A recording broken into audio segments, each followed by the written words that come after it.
नमस्कार दोस्तों, मैं किशन चंद आप सबका स्वागत करता हूं एक बार फिर से इस चैनल में। तो चलिए शुरू करते हैं आज के दिन भर के डिफेंस समाचारों को। बढ़ते पहले डिफेंस अपडेट की तरफ। Kalyani Rafael advance system private limited को मिसाइल सिस्टम की आपूर्ति के लिए भारतीय रक्षा मंत्रालय से 2875.1 मिलियन रुपए का ऑर्डर मिला है और यह आदेश अगले 12 महीनों में एग्जीक्यूट किया जाना है। आपको मैं बता दूं कि कल्याणी स्ट्रेटेजिक सिस्टम लिमिटेड और इजराइल के राफेल एडवांस सिस्टम लिमिटेड के बीच एक जॉइंट वेंचर है जिसे Kalyani Rafael advance system private limited कहा जाता है। बढ़ते हैं अगली अपडेट की तरफ। दोस्तों, श्रीलंका भारत को बार बार धोखे देता आया है और इस बार फिर से श्रीलंका ने भारत के साथ दगाबाजी की है। आपको बता दें कि भारत के विरोध के बाद भी श्रीलंका ने चीन के जासूसी जहाज को कोलंबो बंदरगाह पर रुकने की मंजूरी अब दे दी है। चीन का ये रिसर्च शिप यानी कि जासूसी पोत अक्टूबर में यहां आएगा और ये जासूसी पोत शियान 6 कहा जा रहा है। श्रीलंका की तरफ से कहा जा रहा है कि देश के विदेश मंत्रालय के अनुरोध पर चीन के जहाज को मंजूरी दे दी गई है और चीन का ये जासूसी जहाज कब तक श्रीलंका पहुंचेगा इसकी अभी कोई तय तारीख नहीं है।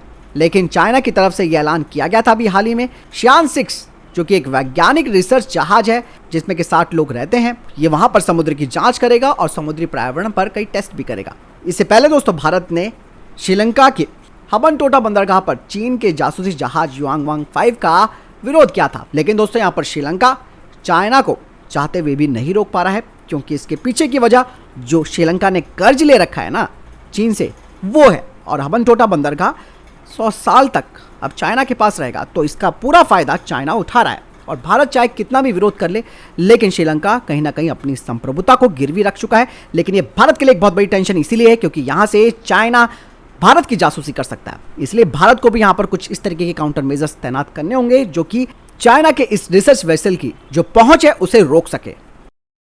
चलिए बढ़ते नेक्स्ट अपडेट की तरफ। दोस्तों, भारतीय वायुसेना जो कि करीबन 80 मीडियम ट्रांसपोर्ट एयरक्राफ्ट की खरीद करना चाहती है, अब Indian air force in medium transport aircraft की खरीद से पहले एक अध्ययन करेगी इनकी पेलोड क्षमता की जरूरतों को ध्यान में रखते हुए। वहीं अधिकारियों ने कहा कि इस अध्ययन में करीबन 6 और महीने लग सकते हैं और भारतीय वायुसेना को 3 अलग अलग रिस्पॉन्स भी मिल चुके हैं इन एयरक्राफ्ट के, जिसमें कि एयरबस ने अपने A400M को पेश किया है तो लॉकहीड मार्टिन ने अपने C130J और एम्ब्रर ने C390 को। और भारतीय वायुसेना का जो रिक्वेस्ट फॉर इंफॉर्मेशन है उसके अनुसार इन एयरक्राफ्ट की जो पेलोड क्षमता है वो 18 से 30 टन के बीच होनी चाहिए क्योंकि भारतीय वायुसेना करीबन 80 ऐसे एयरक्राफ्ट लेगी। बढ़ते नेक्स्ट अपडेट की तरफ। दोस्तों, अभी हाल ही में आप सबको पता होगा कि एक एक्सपेरिमेंटल फ्लाइट ट्रायल के दौरान तापस UAV दुर्घटनाग्रस्त हो गया था। हालांकि इसके लिए जांच के आदेश दे दिए गए। ऐसे में दोस्तों ट्राई सर्विसेज अब तापस UAV के जो यूजर ट्रायल्स हैं जो करने बाकी हैं उन्हें करती रहेगी और इंडियन आर्म फोर्स स्वदेशी रूप से निर्मित ड्रोन्स को अधिक संख्या में शामिल भी करना चाहती है। ऐसे में 97 यूनिट्स इनकी और खरीदी जा सकती है। चलिए बढ़ते नेक्स्ट अपडेट की तरफ। दोस्तों, भारतीय वायुसेना अब पूरी तरीके से तैयार है 114 MRFA प्रोग्राम के तहत रिक्वेस्ट फॉर प्रपोजल को जारी करने के लिए जो कि भारत की जरूरत को भी पूरा करेगा और साथ ही साथ 75% तक भारत को इन फाइटर जेट्स का तकनीकी हस्तांतरण भी होगा। ऐसे में दोस्तों स्वीडन की सैप ग्रुप ने एक बड़ी घोषणा की है। उन्होंने भारतीय वायुसेना के रिक्वेस्ट फॉर प्रपोजल के जवाब से पहले ही अपने 114 ग्रिपन E फाइटर जेट्स को पेश किया है जिसके तहत वो भारत को नेक्स्ट जनरेशन एयर कॉम्बैट क्षमता और वर्ल्ड क्लास उपलब्धता भी प्रदान कराएंगे इन फाइटर जेट्स के माध्यम से। कहा यह भी जा रहा है कि सैप ग्रुप 100 यानी कि 100% तकनीकी हस्तांतरण करने को भी तैयार है।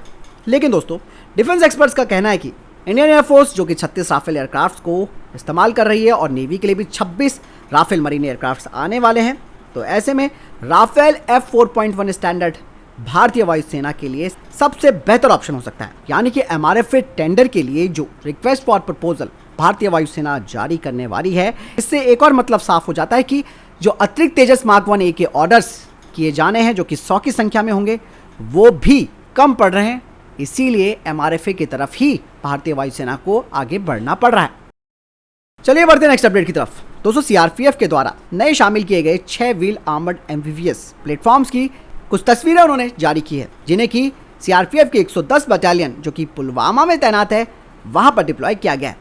आपको बता दें कि इनका 600 हॉर्स पावर का इंजन है और ये ऑटोमेटिक ट्रांसमिशन के साथ है। साथ ही इसमें 7.62 mm की रिमोट कंट्रोल वेपन स्टेशन भी लगाया गया है और आर्मी वेरिएंट की तुलना में CRPF का जो वेरिएंट है वो एम्बिफियस क्षमताओं के साथ है जो कि स्वामिंग और लेक में भी ऑपरेशन कर सकता है।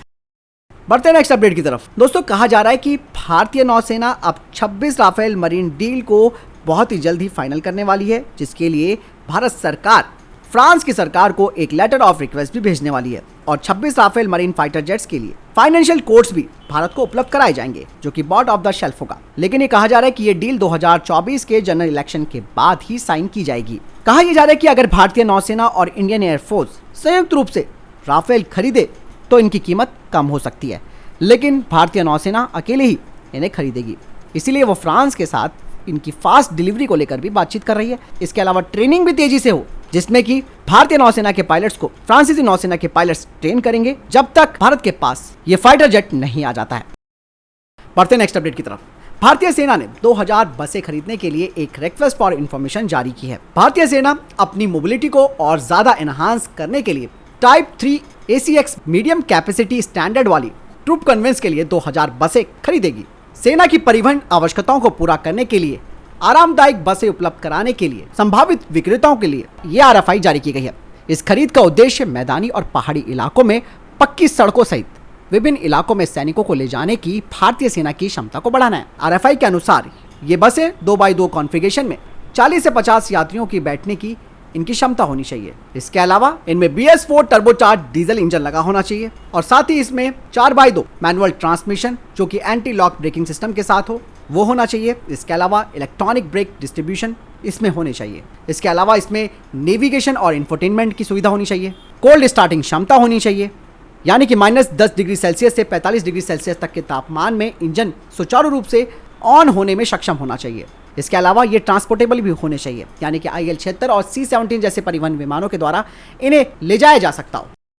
बढ़ते नेक्स्ट अपडेट की तरफ। भारत और यूके अब अगली पीढ़ी के होवरक्राफ्ट को साथ में बनाने पर विचार कर रहे हैं। भारतीय तटरक्षक बल और भारतीय नौसेना दोनों सक्रिय रूप से सैन्य ग्रेड होवरक्राफ्ट की खरीद पर विचार कर रहे हैं, जबकि ग्रिफॉन होवरक्राफ्ट 8000 TD भारत की तटीय सुरक्षा को बढ़ाने में सहायक रहा है और वर्तमान में 8000 TD मॉडल 70 सैनिकों या फिर 10 टन तक का कार्गो ले जा सकता है और ये 45 समुद्री मील की प्रभावशाली अधिकतम गति का दावा भी करता है। भारत का तटरक्षक वर्तमान में 18 ग्रिफॉन होवरक्राफ्ट 8000 TD ऑपरेट करता है, जिसमें से 6 को अगले 1 से 2 वर्षों के भीतर रिटायर किया जाना है। ऐसे में भारत और यूके अब अगली पीढ़ी के यानी कि नेक्स्ट जनरेशन होवरक्राफ्ट को साथ में बनाने को लेकर बातचीत शुरू कर चुके हैं।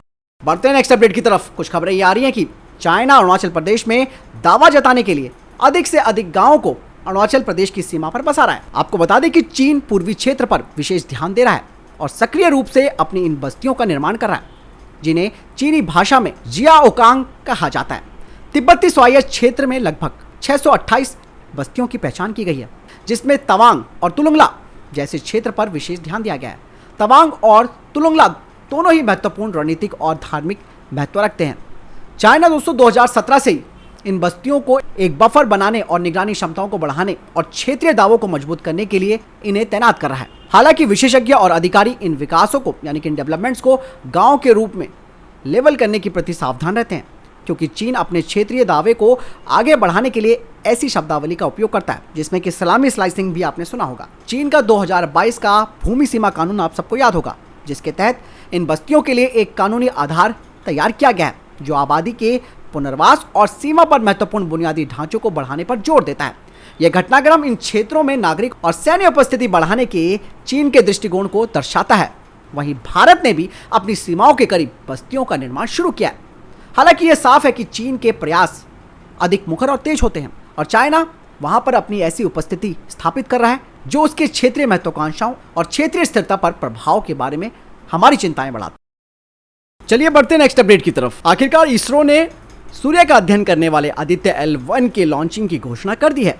इसरो अब सूर्य का अध्ययन करने के लिए 2 सितंबर को सुबह 11:50 पर अपना सोलर मिशन लॉन्च कर सकता है, यानी कि आदित्य L1 को लॉन्च किया जा सकता है। इसरो ने कहा कि आदित्य L1 सूर्य का अध्ययन करने वाली पहली स्पेस बेस्ड इंडियन लेबोरेटरी होगी।